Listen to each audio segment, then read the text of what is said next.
Assalamualaikum warahmatullahi wabarakatuh.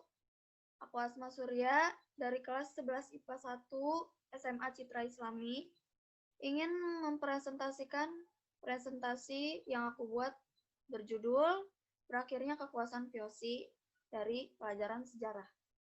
Oke, aku share screen.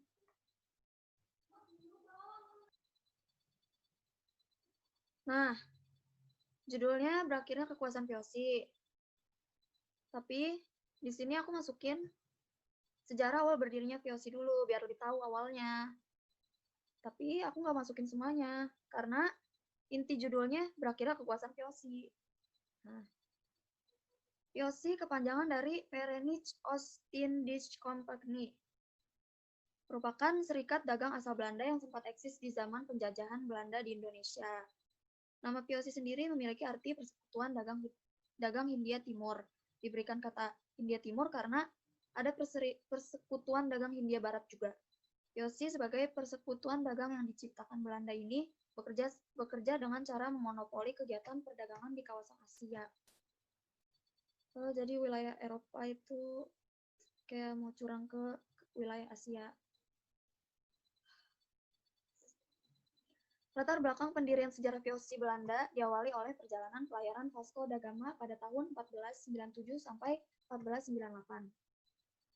Dari Eropa yang berhasil sampai India melalui Tanjung Harapan di ujung selatan Afrika, inovasi perjalanan melalui jalur laut ini ditunjukkan untuk menghindari persaingan dengan pedagang Timur Tengah dalam perjalanan ke kawasan Asia, yang biasanya ditempuh melalui jalur darat dan juga memiliki resiko yang berbahaya demi perdagangan.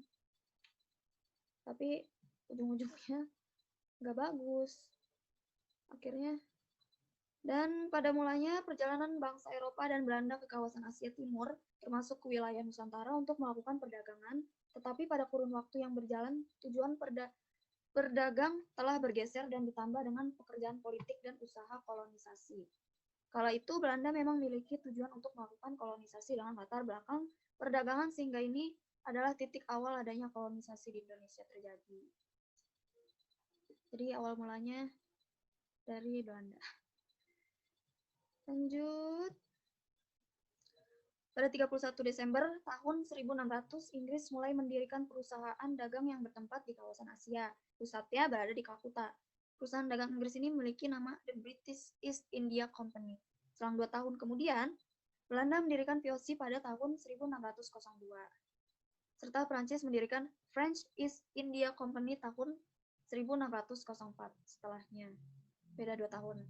Pada tahun 1602, Belanda mendirikan VOC atau Verenigd Oost-Indische Compagnie. Pada masa ini terjadi persaingan sengit antara perdagangan antara negara-negara Eropa, terutama Portugis, Spanyol, Inggris, Prancis, dan Belanda. Persaingan sengit ini terjadi karena adanya perebutan usaha untuk mendominasi perdagangan di Asia Timur. Akibat kekhawatiran atas persaingan yang semakin sengit, Staten General di Belanda memberi kewenangan untuk VOC membentuk tentara perang yang dibiayai sendiri, serta memberi hak-hak istimewa terhadap VOC. Mereka rela ngeluarin apa aja untuk VOC, tapi ujung-ujungnya nggak bagus. Nah, tujuan berdirinya VOC sebenarnya ada banyak juga, tapi di sini aku masukin yang awal-awalnya aja.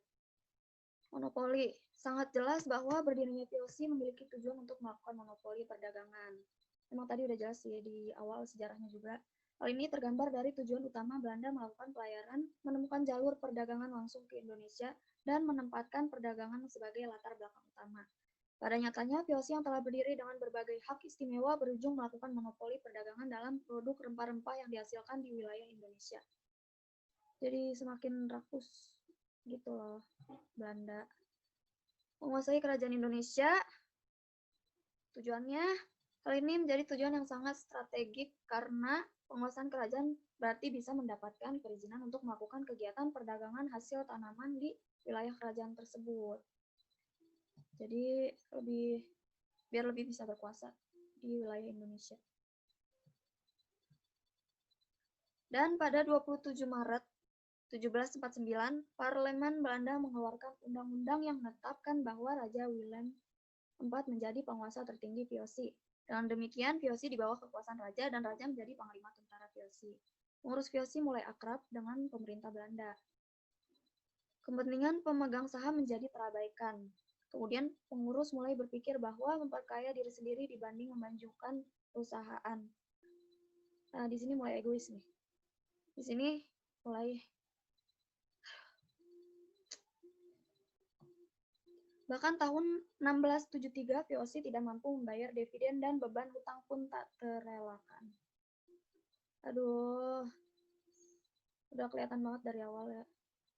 Pada tanggal 31 Desember 1799, VOC resmi dibubarkan dan pemerintah VOC di Nusantara diambil alih langsung oleh pemerintah Belanda. VOC atau Verenigd Oost-Indische Compagnie dibentuk pada 2 Maret 1602.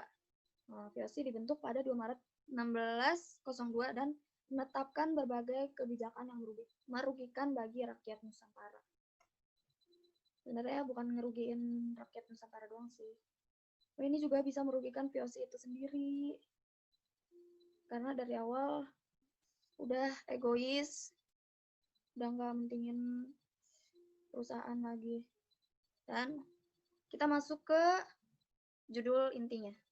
Ini dia beberapa penyebab berakhirnya VOC, yaitu faktor internal dan eksternal.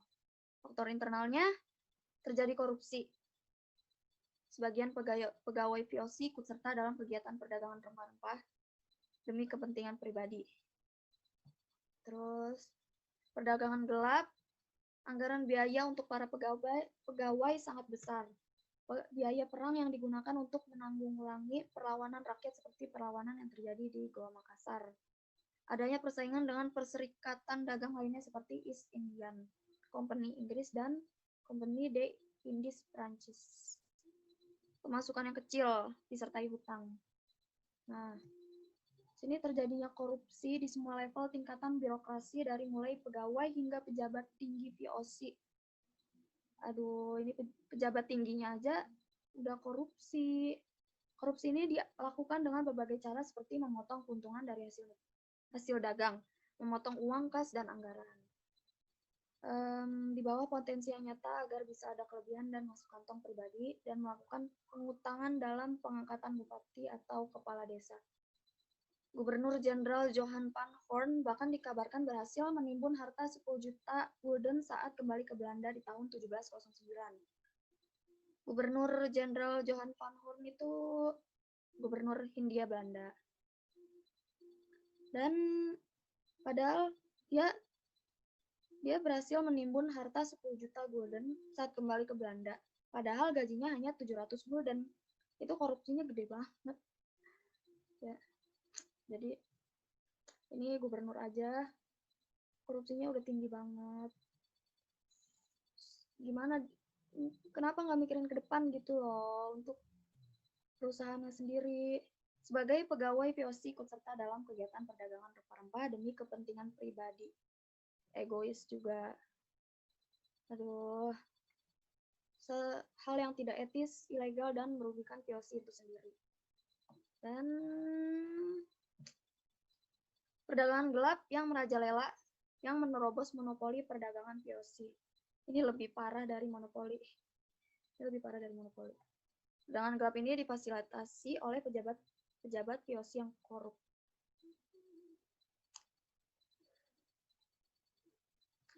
Dan anggaran biaya untuk para pegawai sangat besar karena makin meluasnya kekuasaan VOC. Hal ini tidak seimbang dengan keuntungan VOC yang semakin menurun. Jadi nggak seimbang, harusnya mereka bisa seimbangin itu dengan baik-baik gitu loh. Biaya perang yang digunakan untuk menanggulangi perlawanan rakyat seperti perlawanan yang terjadi di Goa Makassar, akibatnya utang VOC yang menumpuk dengan total 134,7 juta gulden saat VOC dibubarkan. Aduh, ini VOC dibubarin, utang numpuk, pada korupsi, gimana mereka mau nyelesainnya coba? Kalau dari awal aja udah nggak berpikir jernih, adanya persaingan dengan perserikatan dagang lainnya seperti East Indian Company Inggris dan Compagnie des Indes Prancis. Para pejabat dan pegawai VOC yang korup membuat persaingan ini tidak dapat dimenangkan oleh VOC. Ya, di sini VOC mulai kalah. Pemasukan yang kecil disertai utang menumpuk menyulitkan VOC untuk memberikan imbal hasil kepada para pemegang saham. Jadi gimana VOC mau maju kalau imbal untuk para pemegang saham aja nggak ada, untuk bayar utang aja, aduh kurang gitu loh, mungkin karena korupsi. Dan di sini faktor eksternalnya, di tahun 1795 Prancis di bawah Napoleon Bonaparte. Napoleon Bonaparte itu kaisar Prancis, menguasai Belanda dan mendirikan Republik Batak. Sebelumnya di tahun sama, atas dukungan Prancis, Raja Belanda Willem V digulingkan alias dikudeta oleh kaum Republika Belanda. Jadi diusir. Belanda pun menjadi republik dan setelah itu Raja Willem V menyingkir ke Inggris. Republik baru ini menjadi semacam negara bawahan dari Prancis sebagai Republik Belanda menjadi sekutu Prancis dalam gerakan anti monarki untuk melawan Inggris. Oh, jadi Raja Willem V ini mau digulingin lagi. Dan sebenarnya Inggris juga masih termasuk negara monarki sih sekarang. Tapi nggak juga. Pendudukan ini merupakan bagian dari cita-cita imperialisme Napoleon Bonaparte menyebarluaskan hasil dan cita-cita revolusi Prancis ke seluruh negara Eropa yang umumnya masih menganut sistem negara monarki. Iya. Oke, cita-cita imperialisme Napoleon. Lanjut. Perubahan politik ini ikut mempengaruhi kebijakan Belanda terhadap VOC. Pemerintah Republik Batak memandang apa yang dilakukan VOC bertentangan dengan semangat kesetaraan dan kebebasan. Dan oleh sebab itu VOC harus dibubarkan dan terjadi di tahun 1799. VOC dibubarkan tahun 1799. Belanda tetap menjadi bagian Prancis sampai tahun 1813. Prancis menarik seluruh pasukannya dari Belanda akibat kalah perang di pertempuran Leipzig Oktober 1813. Pertempuran Leipzig itu dari banyak bangsa, negara, wilayah, dan itu perang Napoleon, kekalahan besar bagi itu perang Napoleon itu kekalahan besar bagi Napoleon itu sendiri.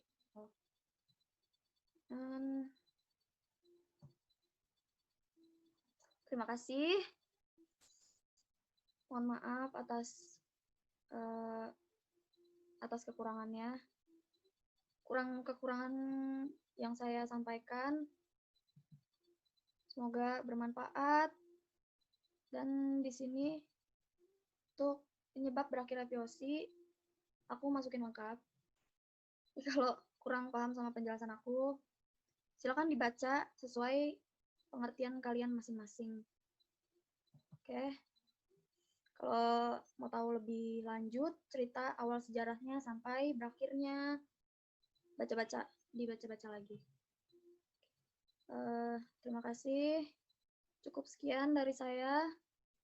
Mohon maaf atas kekurangan penjelasannya. Semoga bermanfaat. Assalamualaikum warahmatullahi wabarakatuh.